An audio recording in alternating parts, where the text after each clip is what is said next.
प्रिय मित्रांनो, आपण पंचग्रंथाची प्रस्तावना अनुभव बघितलेली आहे आणि या पंचग्रंथाच्या प्रस्तावनेमध्ये मी तुम्हाला पाचही पुस्तकाची थोडक्यामध्ये पार्श्वभूमी दिलेली आहे आणि मला वाटतं की आपणा सर्वांना ह्या पाचही पुस्तकाची थोडक्यात पार्श्वभूमी आतापर्यंत ही थोडीशी तरी समजली असेल. कारण हा पंचग्रंथ जणू काय एक कथा असणार आहे. जेव्हा आपण पहिल्या पुस्तकापासून सुरुवात करणार तेव्हा एका सुंदर अशा कथेला सुरुवात होणार आहे आणि म्हणून माझी आपणा सर्वांना पुन्हा एकदा नम्र विनंती आहे की आपण हा बायबलचा अभ्यास करत आहोत. बायबलचा अभ्यास करत असल्यामुळे नेहमीच आपल्याबरोबर हे बायबल बरोबर घ्या, बायबलचा आधार घ्या आणि त्याचबरोबर एखादी शिकवणूक जर तुम्हाला कुठेतरी स्पर्श करत असेल, आवडत असेल तर त्याचं नोट डाऊन करा, आपल्या नोट्समध्ये त्याचा उल्लेख करा. कदाचित मध्यंतरामध्ये किंवा आपलं हे सेशन अधिवेशन चालू असतानाच स्लाईडच्या द्वारे तुम्हाला काही गोष्टी मिळणार आहेत. मात्र आपल्या प्रत्येकाच्या स्वतःच्या विकासासाठी आणि विशेषतः बायबलबद्दल आपलं ज्ञान हे वाढवण्यासाठी आपल्याला मध्ये मध्ये असे काही लहान सहान कृती कराव्या लागणार आहेत आणि त्यासाठी आपण प्रत्येकाने एखादी कृती किंवा ॲक्टिव्हिटी असणार. शब्दामध्ये साध्या शब्दामध्ये सांगावं म्हणजे ॲक्टिव्हिटी, ही ॲक्टिव्हिटी आपण करण्याचा प्रयत्न करणार आहोत. आणि म्हणून आता प्रस्तावना पंचग्रंथाची संपलेली आहे आणि आता आपण पहिल्या पुस्तकाकडे जाऊया. बायबलमधील पहिलं पुस्तक जर असा मी प्रश्न विचारला तर मला तरी वाटते 100पैकी 99% लोक माहिती सांगतील की बायबलमधील पहिलं पुस्तक कुठलं आहे. आणि साहजिकच हे पुस्तक केवळ आम्हाला प्रत्येकाला माहितीच नाही तर बऱ्याच जणांनी कदाचित हे पुस्तक वाचलं देखील असेल. कारण बायबलमधील पहिलं पुस्तक जे आहे, हे बायबलमधील पहिलं पुस्तक ही जणू काही एक कथा आहे. वाचण्यासाठी अतिशय सुंदर आहे, शिकण्यासाठी देखील आहे आणि त्याचबरोबर देवाची योजना मानवासाठी काय आहे हे आपण या पहिल्या पुस्तकामध्ये शिकणार आहोत. चला तर जाऊया, आपण पहिलं पुस्तक बघूया, उत्पत्ती. आता एक प्रस्तावना म्हणून उत्पत्ती जेव्हा आपण, ज्याला इंग्रजीमध्ये आपण जेनेसिस, प्रारंभ, मी एक छोटासा तुम्हाला प्रश्न विचारू इच्छितो आणि त्याचं उत्तर तुम्ही तुमच्या सोयीनुसार तुम्हाला जसं वेळ भेटेल तेव्हा तुम्ही शोधण्याचा प्रयत्न करायचा. उत्पत्ती या पुस्तकामधील पहिला शब्द, हा पहिला शब्द नवीन करारातील कुठल्या एका पुस्तकामध्ये पहिला शब्द आहे? प्रश्न मला तरी वाटते की तुम्हाला समजला असेल. तुम्हाला जसा वेळ भेटेल तेव्हा तुम्ही शोधायचं की उत्पत्ती या पुस्तकामधील पहिला शब्द, हा पहिला शब्द नवीन करारामधील एका पुस्तकामध्ये पहिला शब्द आहे. तुमच्या थोड्याशा होमवर्कसाठी, कृतीसाठी मी हा प्रश्न दिलेला आहे, सोडवण्याचा प्रयत्न करा. तर बघूया आपण आता प्रस्तावना की उत्पत्ती या पुस्तकाची थोडक्यामध्ये प्रस्तावना. यामध्ये आपण काय बघणार आहोत तर पहिली गोष्ट, बायबल हे मानवाच्या तारणाच्या इतिहासाचं पुस्तक म्हटलं जातं. म्हणजेच ह्या बायबलमध्ये माणसाचा तारणाचा इतिहास हा आपण शिकणार आहोत, शिकत असतो किंवा आपण अनुभवत असतो. आणि म्हणून ह्या तारणाच्या इतिहासामध्ये या ग्रंथाची म्हणजे प्रारंभ माणसाची आणि संबंधित माणसाची, देवाने जगाची निर्मिती कशी केली त्याचा इतिहास ह्या पहिल्या पुस्तकामध्ये आहे. म्हणजे माणसाचं प्रारंभीचं जीवन, सुरुवातीचं जीवन आणि त्या जीवनाबरोबर देवाने जगाची निर्मिती कशी केली, हा पहिली गोष्ट या उत्पत्तीच्या पुस्तकामध्ये प्रिय बंधू भगिनींनो आपण शिकणार. दुसरी गोष्ट, ह्या पुस्तकामध्ये जगाचा प्रारंभ व त्यात इस्रायलाचे स्थान किती महत्त्वाचं आहे हे सांगितलं आहे. की इस्रायल म्हणजे कोण? इस्रायल म्हणजे एक देश नाही, इस्रायल म्हणजे देवाची निवडलेली लोकं.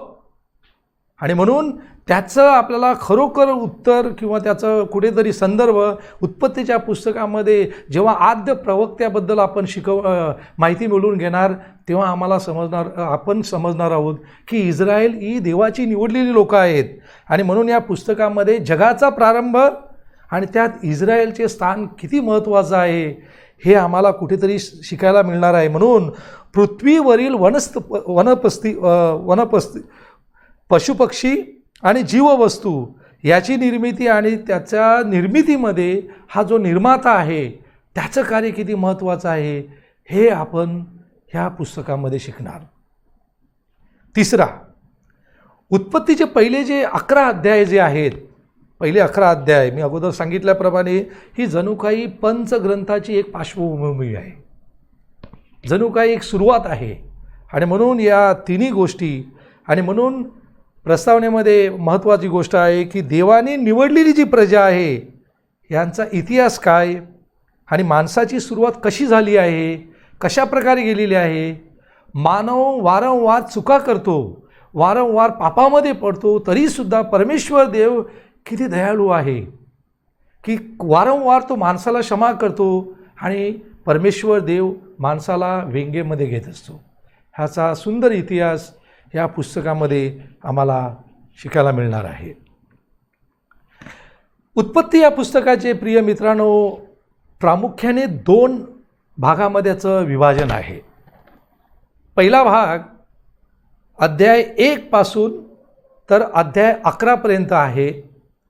आणि या अध्याय 1 ते 11 मध्ये आपण सर्वसाधारण देव आणि विश्वाची निर्मिती याच्याबद्दल अनुभवतो किंवा याच्याबद्दल माहिती मिळवून घेतो.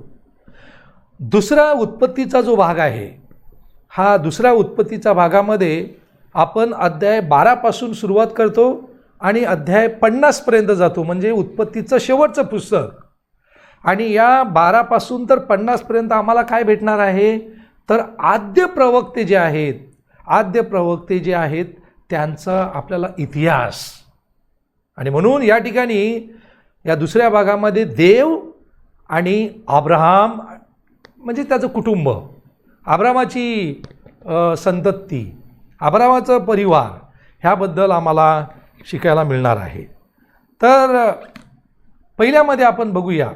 सुरुवातीला आपण पहिलं जर उत्पत्तीचं अध्याय उघडला, पहिले 2 अध्याय जर उघडले ना, तर अतिशय सुंदर प्रिय मित्रांनो आहे, माहिती आहे. आणि वाचायला आपण जरा बऱ्याच जणांना ती गोष्टी रूपाने वाटेल की आपण बघत आहोत पहिल्या 2 अध्यायामध्ये सर्व काही विस्कळीतपणा आहे. म्हणजेच काय, सर्व काही शून्य आहे, डिसऑर्डर, म्हणजेच कुठल्याच प्रकारची ऑर्डर नाही. देर इज अ डार्कनेस, म्हणजे सर्वत्र अंधार पसरलेला आहे. आणि या अंधारापासून, या शून्यापासून आता विश्वाची निर्मिती होणार आहे. आणि म्हणून बघा पहिल्या अध्यायामध्येच आपण अत्यंत महत्त्वाचं आहे, देवाच्या निर्मितीचा कार्याला सुरुवात होत आहे.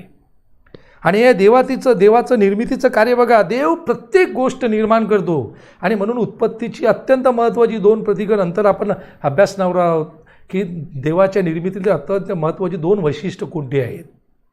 तर जेव्हा देवाची निर्मिती सुरुवात होते तेव्हा परमेश्वर देव शून्यामधून ह्या जगाची निर्मिती करत असतो. देव काय निर्माण करतो आणि ते पहिल्या पुस्तकामध्ये आपण अनुभवणार आहोत, म्हणजे शिकणार आहोत. पशु पक्षी, नदी, डोंगर, दर्या, सागर, समुद्र हे सर्व काही परमेश्वर देव निर्माण करत असतो. आणि अशा प्रकारे ही जणू काही पहिला भाग जो आहे ही परमेश्वर देव एक निर्मिती करत आहे. आणि ही सर्व निर्मिती झाल्यानंतर अत्यंत महत्त्वाचं निर्मिती परमेश्वर देव बघतो की त्याने सर्व काही हे विश्व निर्माण केलेलं आहे. मात्र परमेश्वर देव तेवढाच खुश नाही, कारण त्याला वाटत होतं की हे जे जग निर्माण केलेलं आहे ह्या जगावरती कोणीतरी अधिकार गाजवायला हवा आहे. आणि त्यासाठी परमेश्वर देवाने निर्मिती केलेली आहे. आणि ती निर्मिती केलेली आहे पहिल्या मानवाची, ज्याला आपण ॲडम हा हिब्रू शब्द म्हणजेच आदाम, सुरुवात म्हणजे आदाम. आणि म्हणून परमेश्वर देवाने आपल्या प्रतिरूपाचा मानव निर्माण केलेला आहे. बघा उत्पत्तीचा अध्याय 1 वचन 27 काय सांगत आहेत? अतिशय महत्त्वाचं वचन सांगत आहे. देवाने आपल्या प्रतिरूपाचा मनुष्य निर्माण केला, देवाचे प्रतिरूप असा तो निर्माण केला. देव चांगला बघा किती आहे. देवाने आपल्या प्रतिरूपाचा म्हणजे आपल्यासारखा त्याने परमेश्वर देवाने मानव निर्मिती केली आहे. आणि हे परमेश्वर देवाच्या निर्मितीतील अत्यंत महत्त्वाचं वैशिष्ट्य मानलं जातं. आता जे 3 परमेश्वर देवाने ही जी निर्मिती केली आहे, माणसाची निर्मिती केली आहे, त्या निर्मितीमागे त्याची खास 3 वैशिष्ट्य आहेत. तिन्ही अत्यंत महत्त्वाची वैशिष्ट्य. पहिलं वैशिष्ट्य काय सांगत आहे की जगामध्ये मानव हे देवाचं प्रतिबिंब आहे.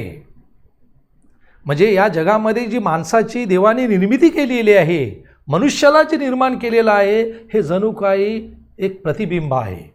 The human being is a reflection of God, is reflection. ते प्रतिबिंब आहे.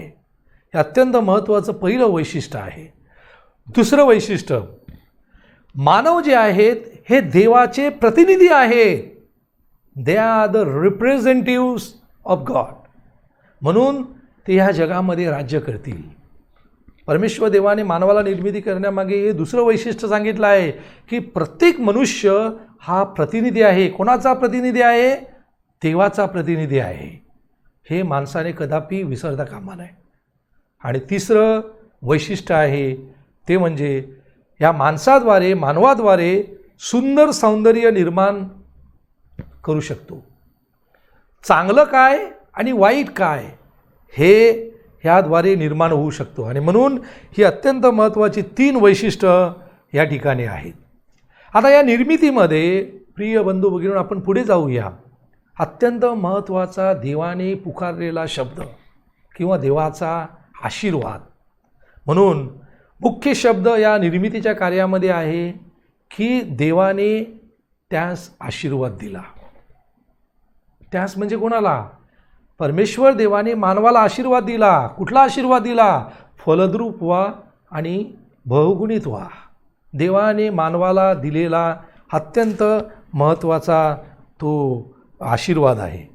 म्हणजेच परमेश्वर देवाने जेव्हा जगाची किंवा या विश्वाची निर्मिती केली त्यावेळी पहिली गोष्ट आपल्यासमोर काय होती की परमेश्वर देवाने माणसाला जीवनाचं झाड दिलं, द ट्री ऑफ लाईफ. आणि त्याचबरोबर दुसरी गोष्ट, माणसाला tree of knowledge, good and bad, म्हणजे वाईट आणि बरं आणि वाईट काय आहे ह्याच्यामधला जो फरक आहे तो देखील माणसाला समजावा. आणि म्हणून या 2 गोष्टी ह्या ठिकाणी परमेश्वर देवाने माणसाला दिल्या. एक गोष्ट लक्षात ठेवायची, जेव्हा परमेश्वर देवाने माणसाला आशीर्वाद दिला तेव्हा आशीर्वाद देत असताना परमेश्वर देवाने माणसाला निवडीचं स्वातंत्र्य दिलं. म्हणजेच काय स्वीकारावं, काय घ्यावं आणि काय घेऊ नये हा अधिकार कोणी दिला? परमेश्वर देवाने मानवाला दिला. आणि म्हणून 2 गोष्टी अत्यंत महत्त्वाची. जर देवाने आम्हाला आशीर्वाद दिलेला असेल तर निवड करताना माणसाच्या समोर 2 पर्याय आहेत. पहिला पर्याय काय आहे? पहिला पर्याय असा आहे, ट्रस्ट गॉड. देवावर पूर्ण विश्वास ठेव. का विश्वास ठेव? कारण त्याने सर्व बरं वाईट जे आहे, गुड अँड इव्हल, हे जे काय आहे सर्व देवाने निर्माण केलेलं आहे. आणि म्हणून या परमेश्वरावरती संपूर्ण विश्वास ठेवायचा. दुसरं निवडीचं स्वातंत्र्य. दुसरी गोष्ट काय आहे? दुसरं म्हणजे स्वतः बऱ्या वाईटाचा निर्णय आपण घ्यायचा. म्हणजे स्वतः ठरवायचं चांगलं काय आणि वाईट काय, स्वतःच निर्णय घ्यायचा. म्हणजे या ठिकाणी काय होईल? या ठिकाणी आपण देवाला बाजूला ठेवणार आणि स्वतः सांगणार की ह्या विश्वावरती माझं सामर्थ्य आहे. म्हणजे ज्या परमेश्वराने निर्माण केलेलं आहे त्या परमेश्वराला आपण कधीतरी विसरणार. आणि म्हणून हा दुसरा जो निवडीचा अधिकार दिला होता. आणि अशावेळी प्रिय बंधू आणि भगिनींनो, अत्यंत महत्त्वाची गोष्ट ह्या ठिकाणी आपण होते आणि ती अत्यंत महत्त्वाची आहे. ती म्हणजे उत्पत्तीच्या पुस्तकाचा जो विषय आहे, हा विषय जणू काही देवाची एक अमर्याद अशी प्रीती आहे, अमर्याद अशी कृपा आहे, की प्रत्येक टप्प्याटप्प्यावर प्रत्येक मनुष्य हा पाप करणार, चुका करणार, परंतु परमेश्वर आपली त्याला दया देणार, त्याला कृपा देण्याचा प्रयत्न करणार. आणि म्हणून देवाने एदेन बागेमध्ये परिपूर्ण परिवार निर्माण केला, हे आरंभीच्या अध्यायामध्ये आपण बघत आहोत. परंतु जेव्हा माणसाची निर्मिती पुढे होईल तेव्हा आपण काय बघणार? मनुष्य बंडखोरीचं नेतृत्व करणार. The man will become a rebellious, म्हणजे तो उठाव करील, देवाविरुद्ध जाईल. कारण तो देवाला बऱ्याच वेळेला जाब विचारील की देव तू कोण हो. आणि अशावेळी देवा मनुष्य रिबेलियस ॲटिट्यूड निर्माण करील, जेव्हा उठाव करील, बंड वृत्तीचं नेतृत्व करील, त्यावेळी मनुष्य हा पापामध्ये पडेल. परंतु तरीसुद्धा एक गोष्ट आपण लक्षात ठेवायची आहे की या उत्पत्तीच्या पुस्तकामध्ये आपल्याला शिकायला भेटणार आहे, मनुष्य पाप करील, मात्र देव वारंवार त्याला क्षमा करील आणि त्याच्यावरतीच तो दया आणि प्रेम करणार आहे. तिसऱ्या अध्यायामध्ये, उत्पत्तीच्या तिसऱ्या अध्यायामध्ये जेव्हा आपण जाणार तेव्हा तिसऱ्या अध्यायामध्ये आपल्याला आपली भेट कोणाबरोबर होणार आहे?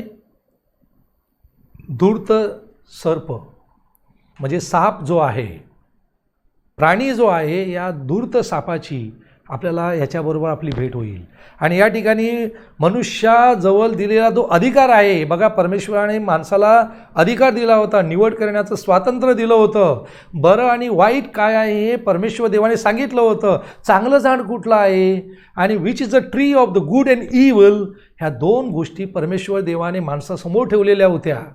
परंतु तिसऱ्या अध्यायामध्ये जेव्हा आपण येणार तेव्हा तिसऱ्या अध्यायामध्ये सर्प माणसासमोर दुसरीच एक प्रतिमा निर्माण करणार आहे. देवाबद्दल एक दुसऱ्या प्रकारची प्रतिमा तो माणसासमोर ठेवेल. आतापर्यंत मानवाला एवढंच माहीत होतं की देव अतिशय चांगला आहे, प्रेमळ आहे, निर्माणकर्ता आहे. आणि म्हणून त्याने परमेश्वर देवाने जर माणसाला निवडीचा अधिकार दिला असेल, त्याचप्रमाणे हा मानव जगत आहे. परंतु सर्प त्या ठिकाणी माणसासमोर देवाची वेगळी प्रतिमा ही उपस्थित करत असतो.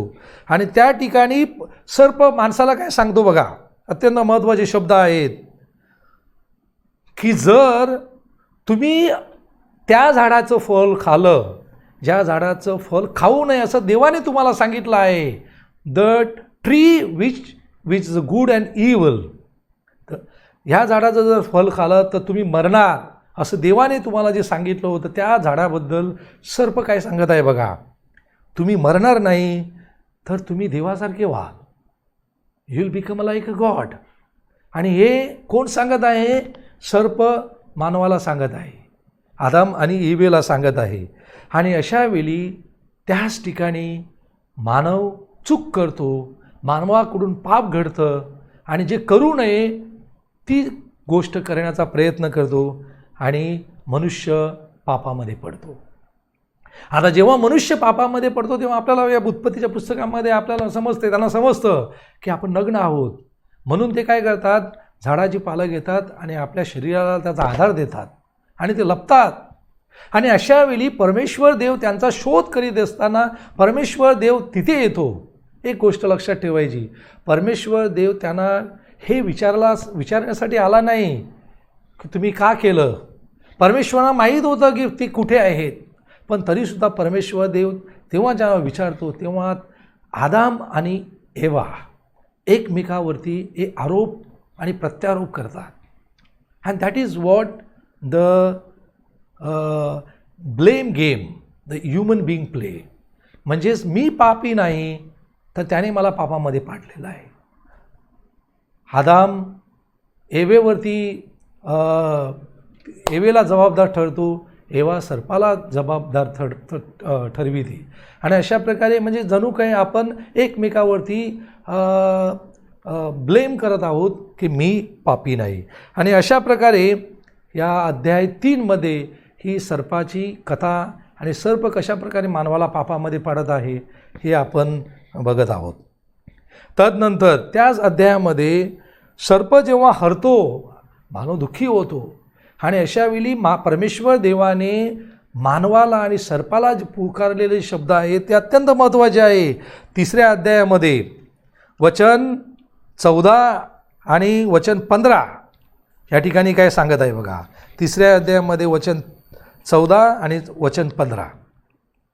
परमेश्वर देव स्त्रीला विचारतो, स्त्रीला म्हणाला, तू हे काय केलं? स्त्री म्हणाली, सर्पाने मला बुरळ घातली म्हणून मी ते खाल्ले. तेव्हा परमेश्वर देव सर्पास म्हणाला, तू हे केलं म्हणून सर्व ग्रामपशु व भवनचर यापेक्षा तू शापग्रस्त हो. तू पोटाने चालशील आणि आयुष्यभर माती खाशील. परमेश्वर देवाने सर्पाला हा आशीर्वाद दिला आणि त्याचबरोबर परमेश्वर देवाने 16व्या वचनामध्ये अध्याय 3 ओबी 16व्यामध्ये स्त्रीला आशीर्वाद दिला. स्त्रीला तो तेच म्हणाला आहे, मी तुझे दुःख तुझे गर्भधारण बहुगुणित करीन. तू क्लेशाने लेकरे प्रसवशील तरी तुझा ओढा नवऱ्याकडे राहील. म्हणजे या ठिकाणी प्रिय बंधू आणि भगिनींनो, परमेश्वर देवाने एवेला आशीर्वाद दिला. कदाचित ही संतती निर्माण करण्यासाठी जगामध्ये संतती आणण्यासाठी परमेश्वर देवाने एवेला दिलेला हा आशीर्वाद आहे. आणि पुढे आपण बघत आहोत की मनुष्य हा पुन्हा पुन्हा वारंवार चुका करील. मनुष्य हा देवाविरुद्ध उठाव करील, देवाविरुद्ध बोलेल आणि देवाविरुद्ध जाण्याचा तो प्रयत्न करील. अध्याय 4मध्ये आता आपण थोडक्यामध्ये जाऊया, ज्या ठिकाणी आपल्याला अध्याय 4मध्ये मानवाने जगामध्ये जन्मास आलेला पहिला मानव ह्याचे आम्हाला हे आम्हाला भेटणार आहे. जगामध्ये जन्मास आलेला पहिला मनुष्य कोण?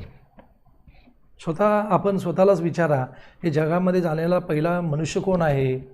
आदाम तर परमेश्वर देवाने त्याची निर्मिती केली आहे आणि म्हणून जगामध्ये परमेश्वर जन्मास आलेला पहिला मनुष्य कोण आहे हे आपल्या या कथेमध्ये, या अध्याय 4मध्ये आपण शिकत आहोत. आणि ते म्हणजे काईन आणि आबेल. काईन हा मोठा आहे आणि आबेल हा त्याचा धाकटा भाऊ आहे. एक शेतकरी आहे तर एक मेंढपाल आहे. आणि अशा प्रकारे काईन आणि आबेलची ही जी कथा आहे, ही काईन आणि आबेलची कथा बायबलमध्ये अत्यंत परिचयाची कथा आहे. तुमच्याकडे वेळ असेल तुम्ही ही कथा घरी वाचा. आणि वाचत असताना एक भाऊ दुसऱ्या भावाविरुद्ध कशा प्रकारे उठाव करेल, आपल्या स्वतःच्या भावाबद्दल कशा प्रकारे जलसी निर्माण होईल, द्वेष निर्माण होईल, हे आपण या काईन आणि आबेल ह्या दोघांच्या उदाहरणामधून आपण शिकणार आहोत. शेवटी जेव्हा काईन आबेलला मारतो, आबेलला मारल्यानंतर तो स्वतःचं नाव या जगामध्ये उंच करण्यासाठी एक नगर बांधतो. नगर बांधल्यानंतर तो आणखी एका माणसाची मदत घेतो. ती बायबलमध्ये सांगितलं आहे, लामेक या नावाच्या माणसाची तो मदत घेतो आणि या लामेकचं सहकार्य घेऊन तो त्या ठिकाणी मोठं नगर बांधतो आणि स्वतःला सांगतो की मी देवापेक्षा श्रेष्ठ आहे. बायबल असं सांगत आहे की बायबलमधील लामेक असा जो मनुष्य आहे, ह्या माणसाच्या जीवनामध्ये एकापेक्षा जास्त स्त्रिया त्याच्या पत्नी बायका होत्या. आणि अशा प्रकारे याचं एक जे व्यक्तिमत्व आहे लामेक नावाच्या माणसाचं, हे आपल्याला उत्पत्तीच्या पुस्तकामध्ये आम्हाला सापडतं. पुढे अध्याय 6मध्ये आपण पुढे गेल्यानंतर आपल्याला कुठेतरी देवाची मुलं म्हणजे मनुष्य पाप करणार. बघा, जेव्हा मोठमोठे आता बाबेलचा बुरुज बांधायच्या अगोदर जेव्हा परमेश्वर देव बघतो की माणसाचं हे जे सर्व राहणीमान आहे, माणसाचं जीवनक्रम आहे, हा बऱ्याच वेळेला पापामध्ये गुंतलेला आहे. आणि अशा प्रकारे परमेश्वर देवाने सर्व काही बघितल्यानंतर परमेश्वर देवाला फक्त एकच मनुष्य धर्तीवरती सापडला, तो नीतिमान मनुष्य होता आणि तो म्हणजे नीतिमान नोहा. नीतिमान नोहाची गोष्ट आपण मला वाटतं याच उत्पत्तीच्या पुस्तकामध्ये देखील अध्याय 6मध्ये 9 ओवीपासून तर अध्याय 8पर्यंत आपण या नीतिमान माणसाची कथा आपण बघणार आहोत. माझा तुम्हा सर्वांना एक प्रश्न असणार आहे आणि हा प्रश्न तुम्ही सर्वांनी आपल्या होमवर्कसाठी आपल्या ॲक्टिव्हिटीसाठी करायचा आहे की परमेश्वर देवाने नोहालाच निवडलेला आहे, कारण परमेश्वर देवाने बघितलं की नोहा हा एक नीतिमान मनुष्य आहे. त्याचबरोबर त्याने जेव्हा तारू बांधलं तेव्हा प्रत्येक पक्षाची जोडी घेतली, नर आणि मादी घेतली. परंतु हे पक्षी नर नारी यांच्याबरोबर नोहाने आपल्याबरोबर तारवात एकूण किती माणसांना घेऊन तो तारवामध्ये चढला होता, ह्या प्रश्नाचं उत्तर तुम्ही शोधायचं आहे. प्रश्न स्क्रीनवरती आहे आणि म्हणून लक्ष देऊन बरोबर तो प्रश्न सोडवा की जेव्हा नोहाने तारू बांधलं त्या तारवामध्ये त्याने प्रत्येक पक्षाची नर आणि मादी अशी जोडी नेली. त्याचबरोबर त्याने किती माणसांना अत्यंत प्रश्न आहे, किती माणसांना आपल्याबरोबर त्या तारवामध्ये नेलं होतं. हा प्रश्न तुमच्यासाठी मी दिलेला आहे, तुम्ही सोडवण्याचा प्रयत्न करा. अध्याय वाचा 6 पासून 9 पर्यंत. जेव्हा तुम्ही अध्याय वाचत राहणार तेव्हा कुठेतरी त्या प्रश्नाचं उत्तर तुम्हाला सापडणार आहे. उत्पत्तीच्या पहिल्या भागाचा शेवटचा अध्याय जो आहे आणि तो शेवटचा अध्याय आहे बाबेलचा बुरुज. ही देखील एक सुंदर अशी कथा आहे आणि ही कथा मला वाटतं तुम्ही वाचा. एका बाजूला आपण बघत आहोत की मनुष्य प्राण्याची वरचढ आहे, स्वतःला मनुष्य श्रेष्ठ समजण्याचा प्रयत्न करत आहे, तर दुसऱ्या बाजूला तो देवाची जी मंडळी आहे, देवाची चांगली माणसं आहेत, त्या माणसांनी जणू काही सामान्य माणसाचं जीवन हे गुलामाचं किंवा अत्यंत म्हणजे विस्कळीत अशा पद्धतीचं जीवन जगण्यासाठी त्या माणसाने ठरवलेलं आहे. आणि अशा प्रकारे मानवजात पापाच्या विळख्यात सापडण्याची प्रक्रिया सुरू झाली आणि अखेर बाबेल येथे राष्ट्रांची पांगापांग झाली. अध्याय 11 वचन 1 ते 9 आपण बघत आहोत. आणि अशा प्रकारे ह्या बाबेलचा बुरुजाद्वारे जणू काही मनुष्य प्राणी जो आहे हा स्कॅटर्ड झाला, विस्कटला. इथे तिथे संपूर्ण मनुष्यजाती ही सर्व पडून राहिली. आणि यावेळी परमेश्वर देवाचं एक महत्त्वाचं वैशिष्ट्य आम्हा प्रत्येकाला शिकायला भेटेल आणि ते वैशिष्ट्य म्हणजे देव प्रत्येक वेळी मानवाला संधी देतो. God keeps giving us a chance. प्रत्येक वेळी मानवाला तो संधी देतो.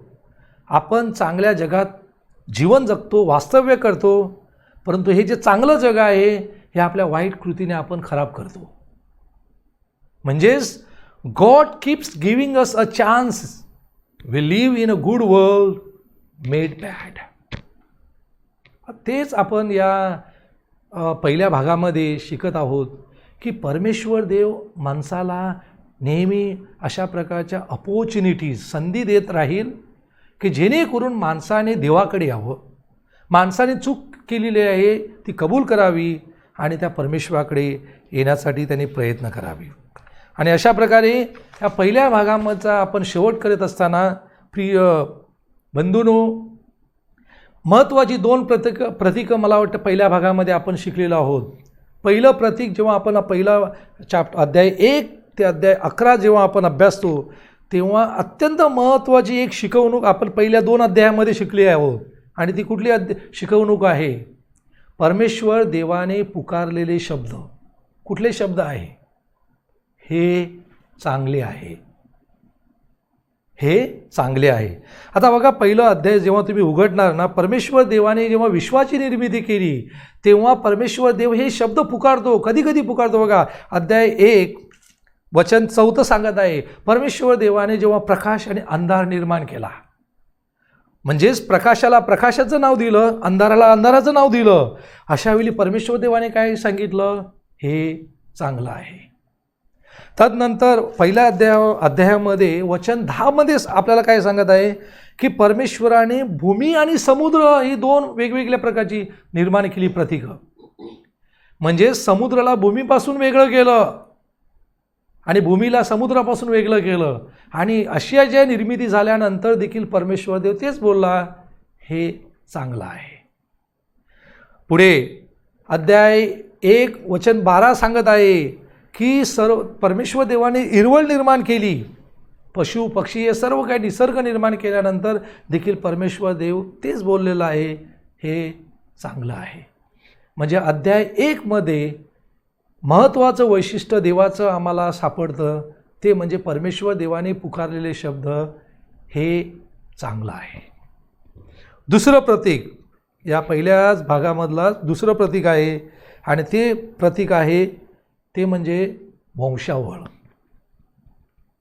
माझा पुन्हा एकदा तुम्हा सर्वांना हा एक प्रश्न असणार आहे की परमेश्वर देवाने ही जी वंशावळ सांगितली आहे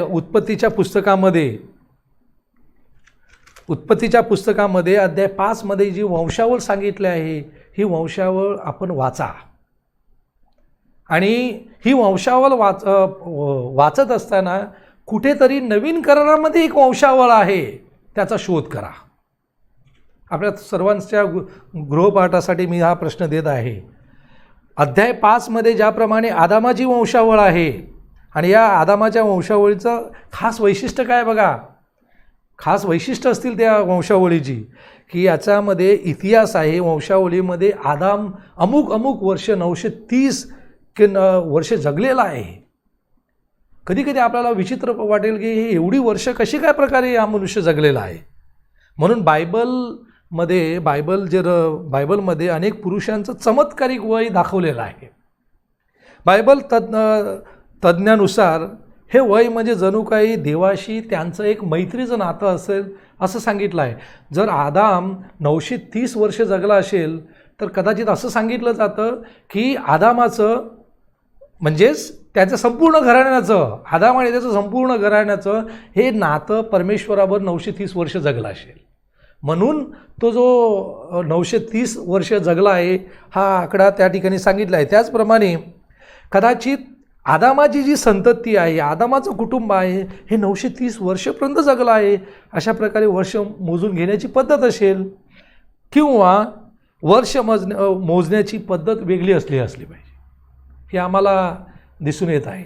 तर मी पुन्हा एकदा तुम्हाला सर्वांना सांगत आहे की उत्पत्तीच्या 5व्या अध्यायामध्ये ही जी वंशावळ आहे, ही वंशावळ आदामाची आहे. आपण घरामध्ये वाचत असताना याच्यामधली खास कुठली वैशिष्ट्य तुमच्या नजरेसमोर आहेत ती शोधून काढण्याचा प्रयत्न करा. आणि त्याचबरोबर नवीन करारामध्ये कुठली एक वंशावळ आहे ती वंशावळ तुम्ही शोधून काढण्याचा प्रयत्न करायचा आहे. पहिला भाग आपला या ठिकाणी आपण समाप्त केलेला आहे. ज्यांनी देवाविरुद्ध जाऊन उठाव केलेला आहे, people those who became rebellious against God, म्हणजे ज्यांनी उठाव केलेला आहे, बंड पुकारलेला आहे, त्यांना वाचवायचं आणि त्याला आशीर्वाद द्यायचं. अत्यंत महत्त्वाची 2 गोष्ट परमेश्वर देवाला अब्रामाच्या कुटुंबाद्वारे करायची होती, की त्या लोकांना वाचवायचं, त्यांना मारायचं नाही, तर त्यांना वाचवायचं आणि त्याचबरोबर त्यांना आशीर्वाद द्यायचा. To rescue and bless is rebellious world through Abraham's family. आणि हे अत्यंत महत्त्वाचं वचन परमेश्वर देव अब्रामाला या ठिकाणी देत आहे. म्हणून 12व्या अध्यायामध्ये तिसरं वचन देखील सांगत आहे, in you all the families of the earth will be blessed. तुझ्याद्वारे पृथ्वीवरील सर्व राष्ट्रे, सर्व कुळे ही आशीर्वादित होतील. हे परमेश्वर देवाने अब्रामाला हे वचन दिलं. आणि त्यावेळी परमेश्वर देवाने इस्रायल लोकाला सांगितलं आहे, बघा अत्यंत महत्त्वाची जो आहे, तुम्ही करार पाळाल तर सर्व लोकांपेक्षा खास निधी व्हाल. जर मी दिलेलं वचन तुम्ही त्याचं पालन कराल तर तुम्ही खास निवडलेले लोक व्हाल. तुम्ही मला याजक राज्य, पवित्र राष्ट्र व्हाल, हेच राष्ट्र तू इस्रायलला सांग. आणि हेच गोष्ट परमेश्वर देवाने अब्रामाला सांगितली. आणि त्याद्वारे ही गोष्ट मग अब्राहम आपल्या लोकांपर्यंत घेऊन जातो, सर्व इस्रायल लोकांपर्यंत घेऊन जातो. आणि एक सुंदर व्यक्तिमत्व या ठिकाणी आम्हा प्रत्येकाला या ठिकाणी सापडणार आहे. तर उत्पत्ती पुस्तक, या उत्पत्ती दुसऱ्या विभागाची जी विभागणी आहे ती विभागणी मी 3 घटकामध्ये, 3 भागामध्ये, 3 टप्प्यामध्ये केलेली आहे. आणि हे 3 टप्पे आपण शिकणार आहोत. पहिला जो भाग आहे त्याच्यामध्ये अध्याय 12 ते अध्याय 25पर्यंत आपण अब्राम आणि त्याचं कुटुंब किंवा त्याची कथा आपण बघणार. दुसरा जो भाग आहे अध्याय 25पासून तर 36पर्यंत जाणार. आणि या ठिकाणी इसाहाक आणि याकोब, अब्रामाची मुलं, अब्रामाचा इसाक मुलगा आणि इसाकापासून झालेली संतती जी आहे याकोब, हे जो आहे हा इतिहास आपण दुसऱ्या भागामध्ये बघणार. आणि मग नंतर अध्याय 37पासून तर अध्याय 50पर्यंत याकोबाची मुलं अत्यंत महत्त्वाची गोष्ट आहे. त्याच्यामध्ये योसेफ आपले स्वतःचे भाऊ कशा प्रकारे योसेफाला विकतात हे आपण शेवटच्या या तिसऱ्या भागामध्ये बघणार आहोत. तर अशा प्रकारे हे जे 3 मुख्य विभाग आहेत, हे 3 मुख्य विभाग या दुसऱ्या उत्पत्तीच्या भागामध्ये प्रिय बंधूंनो आपण सर्वजण शिकणार आहोत. पहिला भाग अध्याय 12 ते अध्याय 15पासून जेव्हा आपण अब्रामाचं व्यक्तिमत्व बघतो तेव्हा या अध्यायामध्ये या अब्रामाच्या कुटुंबामध्ये आम्हाला काय शिकायला भेटेल? खास वैशिष्ट्य कुठले आहेत? तर महत्त्वाची 2 खास वैशिष्ट्य. पहिलं, अब्राहम व त्याची मुलं वारंवार चुका करतात. आणि 2, देव आपल्या वचनाशी प्रामाणिक राहून त्यांना वाचवण्यासाठी प्रयत्न करतो, त्यांना आशीर्वाद देतो. बघा, जी चुका ज्याप्रमाणे देवाविरुद्ध उठाव केलेला, बंड केला होता आपण बघितला आहे. आदामापासून झालेली जी निर्मिती होती, नोआच्या कुटुंबापासून नंतर ज्याप्रमाणे लोक विस्कटलेली होती, पापामध्ये भरलेली जात होती, अशावेळी लोक देवाविरुद्ध जायची. म्हणजे मनुष्य वारंवार चुका करतो. तीच घटना आपण या अब्रामाच्या कुटुंबाकडे बघत आहोत. या अब्रामाची देखील संतती देखील अशाच प्रकारे चुका करणार आहे, पाप करणार आहेत. परंतु शेवटी परमेश्वर देव आपल्या वचनाशी प्रामाणिक राहील. परमेश्वर देव आपल्या वचनाप्रमाणे त्या लोकांना वाचवण्याचा प्रयत्न करील आणि वाचवत असताना त्यांना तो आशीर्वाद देईल. ह्या 2 अत्यंत महत्त्वाच्या गोष्टी आहेत, ह्या आपण या ठिकाणी शिकतो. तर अध्याय 15 जेव्हा आपण उघडतो तेव्हा अध्याय 15मध्ये परमेश्वर देव हा अब्रामाला बाहेर बोलावतो. बघा 15व्या अध्यायामध्ये 5 ओबी काय सांगत आहे, वचन 5वं काय सांगत आहे? 5वं वचन सांगत आहे, मग त्याने त्याला बाहेर आणून म्हटले, म्हणजे परमेश्वर देवाने अब्रामाला बाहेर आणलं आणि म्हटलं, आकाशाकडे दृष्टी लाव, तुला हे तारे मोजतील तर मोज. मग त्याने त्याला सांगितले, तुझी संतती अशीच होईल. आता हे जेव्हा शब्द पुकारले, परमेश्वर देवाने जेव्हा या अब्रामाला शब्द पुकारले, तेव्हा साहजिकच हा जो अब्राम होता, हा अब्राम देखील कुठेतरी शांत बसला असेल. का बसला असेल शांत? कारण हा जो मनुष्य आहे, हा मनुष्य उतार वयामध्ये आलेला आहे, ज्याची 70 निघून गेलेली आहे. आणि म्हाताऱ्या वयामध्ये हा मनुष्य स्वतःला प्रश्न विचारेल की आकाशामध्ये जे तुला तारे मोजता येतील एवढे मोज, एवढी संतती कसं काय होईल? परंतु एक गोष्ट अब्रामाकडून आपण शिकू शकतो, आणि ती म्हणजे ह्या अब्रामाचा देवाच्या शब्दावर असलेला विश्वास. Tremendous, total commitment and total surrender. म्हणजे परमेश्वराच्या या वचनाला जणू काही ह्या अब्रामाने सरेंडर झाला तो, आणि त्याच्यावरती फक्त श्रद्धा ठेवली, विश्वास ठेवला. आणि म्हणून बायबलमध्ये असं सांगितलं जातं की ज्याप्रमाणे बायबलमध्ये जुन्या करारामध्ये अब्राम हा एक श्रद्धेचा आद्य पिता आहे किंवा श्रद्धेचा पिता म्हटलं जातं. जेव्हा आपण विश्वासाच्या दृष्टिकोनातून बघतो, त्याचप्रमाणे नवीन करारामध्ये एक विश्वासाचं प्रतीक आहे. आणि ते नवीन करारामध्ये विश्वासाचं प्रतीक कुठलं आहे? तर विश्वासाचं प्रतीक आहे पवित्र मरिया. म्हणजे ज्याप्रमाणे अब्राहम हा टोटली सरेंडर होतो देवाकडे पूर्ण विश्वास ठेवतो, त्याचप्रमाणे पवित्र मरिया देखील तसंच विश्वास ठेवते. कारण देवाची योजना तिच्याद्वारे पूर्ण होणार होती की तिला मुलगा होईल, त्याचं तो येशू असेल, आणि येशूद्वारे मानवाचं संपूर्ण तारण होईल. अगणित अशा घटना होत्या, तरीसुद्धा पवित्र मरियेने ही गोष्ट मान्य केली आहे. आणि म्हणून ह्या पहिल्या अब्रामाच्या कथेमध्ये आम्हाला प्रत्येकाला तेच शिकायला मिळणार आहे की अब्रामद्वारे ही आपली संतती आहे, जी लोक आहेत, ह्या लोकांची संतती पुढे होणार आहे. आता पुढे आपण दुसऱ्या भागामध्ये जेव्हा जातो तेव्हा दुसऱ्या भागामध्ये अध्याय 25 ते अध्याय 36पर्यंत आपण इसाक आणि याकोब यांच्याकडे आपण येतो. आणि म्हणून अध्याय 25मध्ये जे आपण इसाका आहे आणि इसाकाला जी 2 मुलं झाली एसाव आणि याकोब यांचा वृत्तांत अतिशय सुंदर सांगितला आहे. मी थोडक्यामध्ये या ठिकाणी तुमच्यासाठी वाचत आहे. बघा, अध्याय 25 वचन 24 पासून. जेव्हा म्हणजे इसाकाची पत्नी रिबेका ही गर्भवती असताना तिचे दिवस भरून प्रसूती समय जेव्हा आला तेव्हा तिच्या उदरात जुळे मुलगे होते. पहिला तांबूस वर्णाचा असून त्याचे सर्व अंग केश वस्त्रासारखे होते आणि त्याचे नाव एसाव. इसाकाचा पहिला मुलगा रेबेकापासून झालेला एसाव. आणि दुसरा त्याच्यानंतर त्याचा भाऊ बाहेर आला. एसावची टाच त्याच्या हाती होती आणि त्याचे नाव याकोब. तर अशा प्रकारे ते मुलगे मोठे झाले. 27वं वचन सांगत आहे, अध्याय 25 27वं वचन सांगत आहेत की एसाव आणि याकोब हे दोघे मोठे झाले.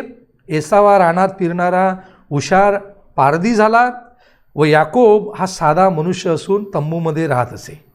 आणि अशा प्रकारे या अध्यायामध्ये ह्या दोन्ही मुलांची इसाकाची 2 मुलं आहेत एसाव आणि याकोब यांची आपण कथा वाचत आहोत. पुढे 29 ते 31मध्ये याकोब लाबानाची सेवा करतो. आणि कशासाठी सेवा करत आहे तर पत्नी मिळवण्यासाठी सेवा करत आहेत की राहेल, लेहा तसेच आणखी 2 दासी आहेत, ह्या याकोबाच्या बायका होत्या असं सांगितलं आहे. आणि म्हणून पुढचे जे 2 अध्याय आहेत 29 पासून तर 31पर्यंत याच्यामध्ये आपण याकोब हा लाबान त्याचा सासरा कशा प्रकारे सेवा करत त्याच्याकडे काम करत आहे हा सर्व आपण गोष्ट बायबलमध्ये वाचत आहोत. अध्याय 32मध्ये उत्पत्तीच्या अध्याय 32मध्ये अत्यंत महत्त्वाची गोष्ट आहे आणि मला तरी वाटते की आपण प्रत्येकाने ती आपल्या घरामध्ये आपण वाचावी की अध्याय 32मध्ये ओवी 22 पासून तर ओवी 32पर्यंत याकोबाचं एका देवपुरुषाबरोबर झालेलं झुंज, ज्याला आपण रेसलिंग म्हणतो. रेसलिंग म्हणजे याकोब एका देव मनुष्याबरोबर संपूर्ण रात्र रेसलिंग करत आहे, झुंज देत आहे. आणि हे रेसलिंग आहे पनियल या ठिकाणी घडलेलं आहे. पनियल येथे याकोबाने दिलेली झुंज. आणि यामध्ये माझी इच्छा आहे की हे जे वचन आहे हे वचन मी तुमच्यासमोर काही वचनं आहेत ही वाचत आहे. अध्याय 32 22 पासून. मग तो रात्रीच उठून आपल्या 2 बायका, 2 दासी आणि आपली 11 मुले यास घेऊन याकोब नदीच्या उताराने पार गेला. याकोब बाहेर गेलेला आहे. त्याने त्यास नदीपलीकडे उतरून लावले आणि आपले जे होते तेही पाठवले. आता 24वं वचन सांगत आहे बघा, याकोब एकटाच मागे राहिला. तेव्हा कोणी पुरुषाने त्याच्याशी पहाट होईपर्यंत झोंबी दिली म्हणजे त्याच्याबरोबर झुंज दिली, रेसलिंग केली. आता रेसलिंग करणारा एक देव मनुष्य आहे. आणि म्हणून या ठिकाणी याकोब आणि तो मनुष्य यांची झुंज चालू असताना देव मनुष्य बघत आहे की झुंज देणारा देव मनुष्य आहे, तो बघत आहे की माझी सरशी होत नाही.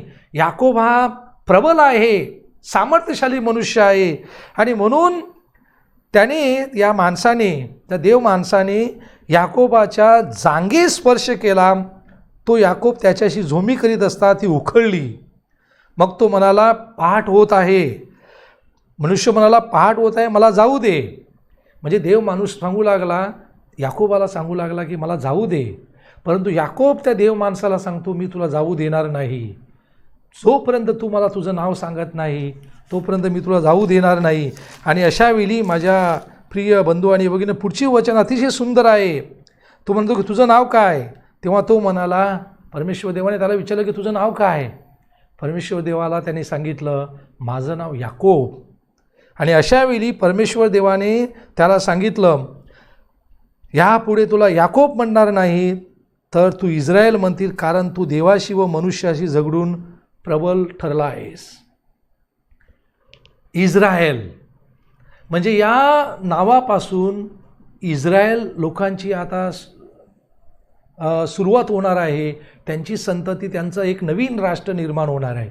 म्हणजे याकोबाला मिळालेलं दुसरं जे नाव आहे ते नाव आहे इस्रायल. की यापुढे तुला याकोब म्हणणार नाही, तर तुला यापुढे इस्रायल म्हणतील, कारण तू देवाशी व मनुष्याशी झगडून तू प्रबळ ठरला आहेस. तर अशा प्रकारे हे 32व्या अध्यायामध्ये ही सुंदर कथा आहे. याकोब त्या दैवी माणसाबरोबर कशा प्रकारे झुंज देत आहे आपण आपल्या घरामध्ये आपण वाचायचं आहे. अध्याय 37 पासून तर अध्याय 50 पर्यंत पुन्हा एकदा अतिशय गोष्टी रूपांचा हा जो भाग असणार आहे. आणि या भागामध्ये आपण बघणार आहोत याकोबाची मुलं. याकोबाची मुलं आपण बघणार आहोत. आणि ही याकोबाची मुलं आहेत. आणि या ठिकाणी अत्यंत महत्त्वाचं की आपण बघतो की याकोबाला 11 मुलं आहेत. त्याच्यापैकी योसेफ हा धाकटा मुलगा, ज्या योसेफावरती याकोबाचं भरपूर प्रेम आहे. आणि अशावेळी जेव्हा बापाचं याकोबाचं हे अधिक प्रेम हे योसेफावरती जेव्हा होतं, तेव्हा साहजिकच योसेफाचे इतर जे भाऊ आहेत ते त्यांच्यामध्ये जलसी निर्माण होते. आपण अगोदर देखील बघितलं आहे की जेव्हा काईन आपला भाऊ आबेल याचा खून का करतो? कारण परमेश्वराला आबेलचं अर्पण प्रिय होतं. अशावेळी काईन हा जलसीपोटी आपल्या स्वतःच्या भावाला मारतो. त्याच प्रकारे बघा आता पुढे ही गोष्ट अशा प्रकारे निर्माण पुढे जात आहे की योसेफाचे जे इतर भाऊ आहेत, हे योसेफाचे इतर भाऊ देखील जलसीपोटी, द्वेषापोटी स्वतःच्या भावाला म्हणजे योसेफाला बाहेर गुलामाला विकतात. आणि जेव्हा हा विकल्यानंतर हा योसेफ हा एका फारो राजाच्या ठिकाणी आहे. फारो राजामध्ये योसेफ इजिप्तमध्ये गुलाम म्हणून कैदेमध्ये टाकला जातो आहे. आणि त्या ठिकाणी योसेफ अतिशय चांगलं जीवन जगत आहे. त्या ठिकाणी योसेफाला एक परमेश्वर देवाने दिलेलं दान होतं, ते म्हणजे स्वप्नाचा अर्थ सांगायचा. आणि हे सांगत असताना परमेश्वर देवाचा स्वप्नाचा तो अर्थ सांगत असताना योसेफ हा फारोला देखील प्रिय झाला होता. आणि अशा प्रकारे फारोच्या ह्याच्यामध्ये जेव्हा भरभराट झाली, जेव्हा भरपूर धान्य आलं, तेव्हा हे स्वतःचे भाऊ, योसेफाचे स्वतःचे भाऊ म्हणजे याकोबाची मुलं ही पुन्हा एकदा मिसर देशामध्ये येतात. कशासाठी येतात? धान्य घेण्यासाठी येतात. आणि या ठिकाणी योसेफ आपल्या भावांना ओळखतो, आपल्या सर्व इतर भावांना ओळखतो, ज्या भावाने त्याचा द्वेष केला होता, परंतु ती त्यांना ओळख पटवून देत नाही, तर आपल्या भावावरती तो एक प्रेम करत आहे. आणि अशावेळी अत्यंत सर्वात महत्त्वाचं जी शिकवणूक आहे ती या ठिकाणी आपण या उत्पत्तीच्या शेवटी आपण येत असताना शिकत आहोत की सर्वाहून महत्त्वाचं म्हणजे परमेश्वर देव मानवाला आणि विशेषतः इस्रायल लोकांना तेच सांगत आहे, मी तुझा देव होईन व तुझे संरक्षण करीन. म्हणजे जसजशी आता इस्रायल लोक ही पुढे जातील तसतसं परमेश्वर देव या इस्रायल लोकांना ते अभिवचन देईल. जे अब्रामाला दिलं, इसाकाला दिलं, इसाकानंतर याकोबाला, याकोबानंतर योसेफाला, आता ही पुढे अशा प्रकारे संतती पुढे जात आहे. आणि अशा प्रकारे देव अब्राम, इसाक, याकोब यांच्यावर राहून त्यांचं संरक्षण करतो आणि त्यांना विशेषतः आशीर्वाद देत असतो. तर अशा प्रकारे प्रिय बंधूंनो, आपण या ठिकाणी उत्पत्ती हे पुस्तक या ठिकाणी समाप्त करत आहोत. मी तुम्हाला या लेक्चरमध्ये अधिवेशनाद्वारे जे प्रश्न दिलेले आहेत ते प्रश्न माझी इच्छा आहे की तुम्ही सोडवा. स्वतःचं सविस्तर व्यक्तिगत आपण वाचन करा. आणि व्यक्तिगत वाचन करत असताना काही प्रश्नाच्या तुम्हाला गोष्टी ज्या आवडल्या असतील त्या तुमच्या नोट्समध्ये लिहून ठेवण्याचा प्रयत्न करायचा आहे. धन्यवाद.